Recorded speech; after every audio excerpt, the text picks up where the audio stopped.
Hello दोस्तों, स्वागत है आपका अपने YouTube channel Sunday study point पे। हम आपके लिए लेकर आए हैं दिल्ली पुलिस कांस्टेबल भर्ती परीक्षा 2020 के लिए। बहुत ही महत्वपूर्ण प्रश्न है, 25 प्रश्नों का सेट है। इससे पहले हम 25 प्रश्न करवा चुके हैं। ठीक है, तो वीडियो को अंत तक देखिए। वीडियो पसंद आती है वीडियो को लाइक कीजिए, चैनल पर नए चैनल को सब्सक्राइब कर लीजिएगा, साथ में बेल आइकन को प्रेस कीजिए। जब भी हमारी अगली वीडियो अपलोड होगी उसका नोटिफिकेशन सबसे पहले आपको मिल सके, और अपने दोस्तों के साथ शेयर कर दीजिएगा। चलते हैं हमारे आज के पहले क्वेश्चन पर। इसी के अलावा हमारी अन्य वीडियो जो है, अब 200 से प्लस वीडियो हमारी अपलोड हो चुकी हैं। यदि वे नहीं देखें तो इन्हें आप नीचे डिस्क्रिप्शन में आपको प्लेलिस्ट मिल जाएगी, आप वहां से उन्हें देख सकते हैं लिंक के माध्यम से। चलिए चलते हैं हमारे आज के पहले क्वेश्चन पर। विनोबा भावे ने किस राज्य में सबसे पहले भूदान आंदोलन की शुरुआत की थी? उत्तर प्रदेश, आंध्र प्रदेश, मध्य प्रदेश, महाराष्ट्र। तो ये सही आंसर हमारा क्या होगा? ये आप भी अपने आंसर कमेंट कर सकते हैं। यदि हम किसी प्रकार कोई गलत आंसर दे देते हैं तो कृपया करके आप उसे कमेंट बॉक्स में लिखिएगा, और अन्य कोई शिकायत हो तो आप कमेंट बॉक्स में लिख सकते हैं। ठीक है, और यदि आपको कोई विशेष टॉपिक पर वीडियो चाहिए तो आप उसके लिए हमें कमेंट बॉक्स में लिख सकते हैं। चलिए, इसका सही आंसर हमारा ऑप्शन नंबर बी हो जाएगा, आंध्र प्रदेश से। ठीक है, सबसे पहले आंध्र प्रदेश में भू आंदोलन की शुरुआत की गई थी विनोबा भावे के द्वारा। चलिए अगला प्रश्न हमारा, इनमें से कौन सा अच्छा कोलेस्ट्रॉल है? VLDL, LDL, HDL, triglyceride. तो सही आंसर हमारा ऑप्शन नंबर सी हो जाएगा। ये HDL जो है ये अच्छा कोलेस्ट्रॉल होता है। चलिए अगले प्रश्न चलते हैं हमारे। इनमें से भारत का सबसे पुराना अर्धसैनिक बल कौन सा है? असम राइफल, सीमा सुरक्षा बल, भारत तिब्बत सीमा पुलिस, राष्ट्रीय सुरक्षा गार्ड। देखिए सबसे पुराना जो है अर्धसैनिक बल कौन सा है? तो सही आंसर हमारा ऑप्शन नंबर ये हो जाएगा, असम राइफल है। ठीक है, चलिए अगले प्रश्न में चलते हैं हमारे। इनमें से कौन सा वेद रागों, ठीक है, रागों या मेलोडीज का संग्रह जो है देखिए गायन से संबंधित है, ये ऐसा पूछा गया रागों का मतलब है। ठीक है, तो ऋग्वेद, यजुर्वेद, सामवेद, अथर्ववेद। तो सही आंसर हमारा ऑप्शन नंबर सी हो जाएगा। तो सामवेद जो है ये संगीत से संबंधित है, यानी राग लिख दिया ने, यानी रागों लिख दिया, मेलोडीज। ठीक है, चलिए अगले प्रश्न में चलते हैं हमारे। अगला प्रश्न हमारा, इनमें से कौन सा सुमेलित नहीं है? देखिए हमें जो है सुमेलित है वो बताना है। देखिए भील, देखिए भील जो जाति जो है देखिए राजस्थान में मिलती है। ठीक है, और संथाल जो देखिए मध्य प्रदेश। देखिए ये गलत है हमारा। ठीक है, ये आंसर हमारा ऑप्शन नंबर सी हो जाएगा। ठीक है, बी हो जाए। ये टेओडस जो है तमिलनाडु में। ठीक है, ओरान जो है बिहार की है। ठीक है, तो ये संथाल जो है मध्य प्रदेश की। ये आंसर हमारा गलत होगा जाएगा, तो सही आंसर हमारा ऑप्शन नंबर बी हो जाएगा। चलिए अगले प्रश्न में चलते हैं हमारे। कुट भाषा में दिया गया है।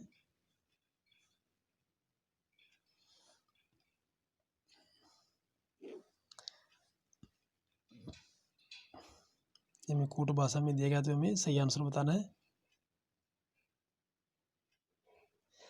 ये टाइफाइड जो है, ये टाइफाइड जो है जीवाणुओं के द्वारा, ठीक है, जीवाणु रोग है। टाइफाइड जो है जीवाणु रोग है। तो मलेरिया जो है देखिए प्रोटोजोआ से फैलता है हमें। ठीक है, टाइफाइड जो है जीवाणु, देखिए एक तो बी हो गया, और दूसरा देखिए डी में भी हिंदू है। ठीक है, देखिए बी में देखिए हमारा ये आंसर, सही आंसर ऑप्शन नंबर डी हो जाएगा हमारा। ठीक है, बी नहीं होगा। ठीक है, तो सही आंसर ऑप्शन नंबर डी हो जाएगा। देखिए टाइफाइड जो है जीवाणुवीय रोग है, मलेरिया जो है प्रोटोजोआ रोग है, और रतौंधी रोग है। देखिए रतौंधी जो है फफूंदी रोग है। ठीक है, रतौंधी जो है फफूंदी रोग है, नहीं सॉरी दोस्तों, ये ना हीनताजन्य रोग है। दांत जो है देखिए फफूंदी रोग है। ठीक है, तो देखिए सही आंसर हमारा टाइफाइड जो है जीवाणु रोग है, मलेरिया जो है प्रोटोजोआ रोग है, रतौंधी जो है ये हमारा हीनताजन्य रोग है, और दांत जो हमारा फफूंद रोग है। देखिए दांत जो होता है अंगुलियों के बीच में, वह फफूंदी की वजह से ही होता है। ठीक है, ये फफूंद रोग होता है। तो सही आंसर हमारा ऑप्शन नंबर डी हो जाएगा। चलिए अगले प्रश्न में चलते हैं हमारे।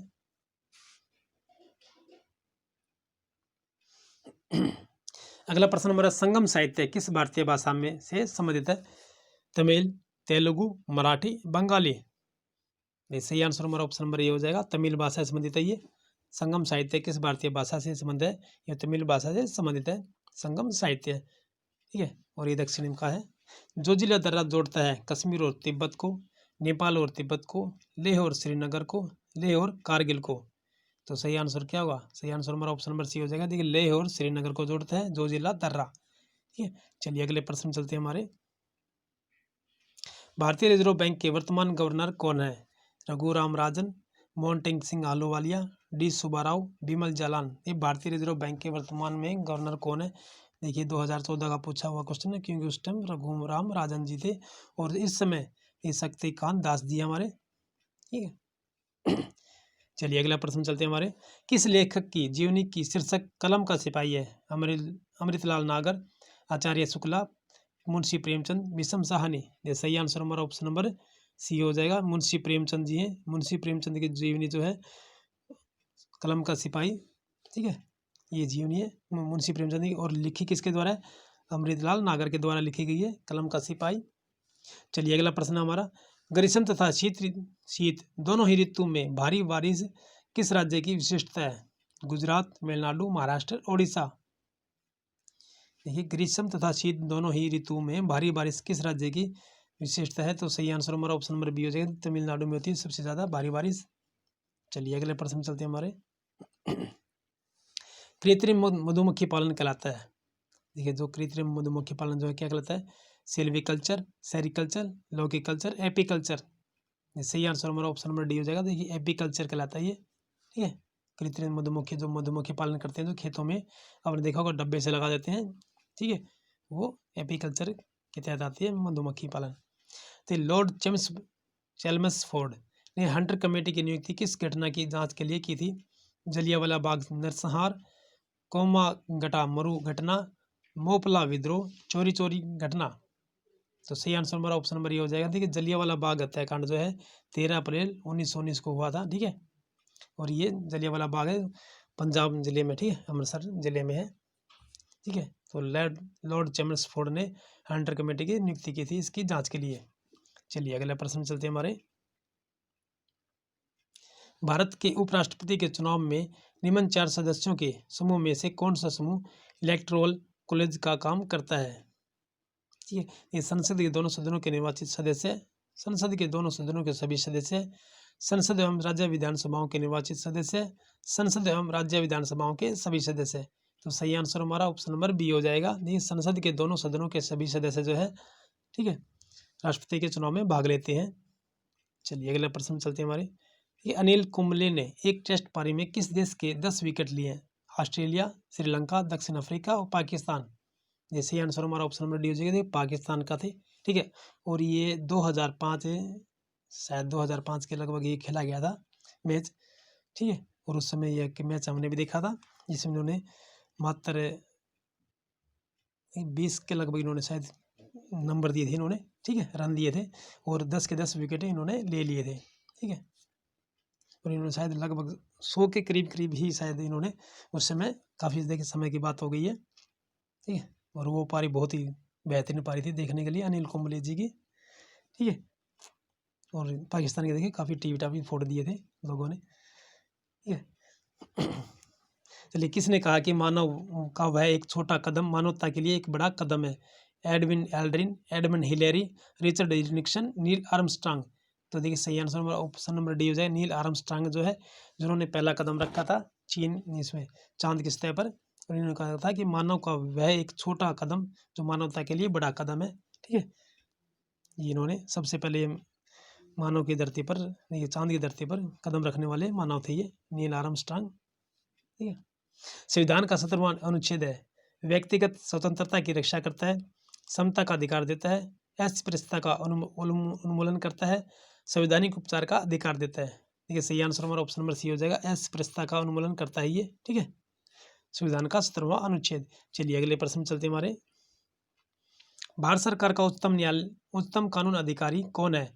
भारत का solicitor general, advocate general, Bharat का attorney general, standing counsel. Bharat सरकार का उच्चतम कानून अधिकारी कौन है?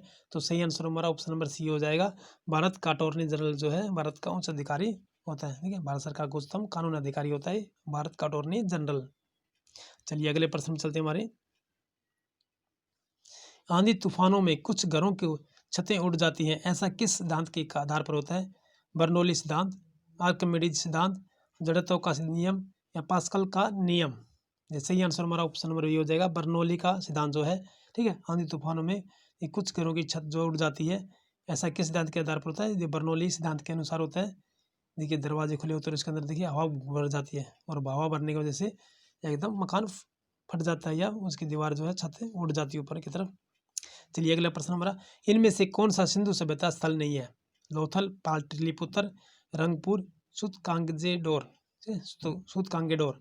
तो सही आंसर हमारा ऑप्शन नंबर बी हो जाएगा। देखिए पाटलिपुत्र जो है ये बिहार में है, ठीक है, और लोथल गुजरात में है, रंगपुर देखिए इसमें अपना शायद राजस्थान या गुजरात में है। सूतकांगेडोर जो है पंजाब में ना, उसमें पाकिस्तान में, ठीक है। ये तीनों ही सिंधु सभ्यता स्थल है। चलिए अगला प्रश्न चलते हैं हमारे, नवीन राज्य तेलंगाना कब अस्तित्व में आया था? 26 मई 2014, 2 जून 2014, 7 जून 2014, 9 जून 2014। ये सही आंसर हमारा ऑप्शन नंबर बी हो जाएगा। 2 जून 2014 को नवीन राज्य तेलंगाना अस्तित्व में आया था। भारत के स्वतंत्र होने के समय ब्रिटिश प्रधानमंत्री कौन थे? Lord Mountbatten, Harold Wilson, Anthony Eden, Clement Attlee. सही आंसर हमारा ऑप्शन नंबर डी हो जाएगा। क्लेमेंट एटली जो है ये भारत के नहीं, सॉरी दोस्तों, ये ब्रिटिश प्रधानमंत्री थे जब भारत के स्वतंत्र हुआ था। चलिए अगले प्रश्न में चलते हैं हमारे, किस एशियाई देश के झंडे में पीपल की पत्तियां दिखाई देती हैं? नेपाल, भूटान, श्रीलंका, थाईलैंड। ये सही आंसर हमारा ऑप्शन नंबर सी हो जाएगा। श्रीलंका के झंडे में जो है पीपल की पत्तियां दिखाई देती हैं। चलिए अगला प्रश्न हमारा, देखिए मिलान करना हमने, ठीक है, ये सही आंसर हमारा ऑप्शन नंबर सी हो जाएगा, ठीक है। ये एनोमीटर जो है देखिए वायु वेग से, ठीक है, एनोमीटर जो वायु वेग के नापने में प्रयोग होता है, ठीक है। फिर ट्रेकोमीटर जो घूर्णन चाल में होता है। फिर पायरोमीटर जो है उच्च तापमान में नापने में काम आता है। डायनमोमीटर जो है मशीन की शक्ति नापने में काम आता है, ठीक है। एनोमीटर जो है वायु वेग, ट्रेकोमीटर जो है घूर्णन चाल, पायरोमीटर जो है उच्च तापमान, डायनोमीटर जो है मशीन की शक्ति के नाप, ठीक है। चलिए अगले प्रश्न चलते हैं हमारे, ये आज का हमारा अंतिम क्वेश्चन है 100वां। ये जलियांवाला बाग नरसंहार के लिए उत्तरदायी जनरल डायर कौन को किसने माना है? उधम सिंह, सोहन सिंह भावना, भगत सिंह, खुदीराम बोस। जलियांवाला बाग नरसंहार के लिए उत्तरदायी जनरल डायर को किसने माना है, किसने मारा है? तो सही आंसर ऑप्शन नंबर ए हो जाएगा, उधम सिंह ने मारा है दोस्तों। ये आज का हमारा अंतिम क्वेश्चन दोस्तों वीडियो का। वीडियो पसंद आए वीडियो को लाइक कीजिए, चैनल को सब्सक्राइब कर लीजिएगा, साथ ही बेल आइकन को प्रेस कीजिए और अपने दोस्तों के साथ वीडियो को शेयर कर दीजिएगा। फिर मिलते हैं नेक्स्ट वीडियो में, तब तक के लिए जय हिंद।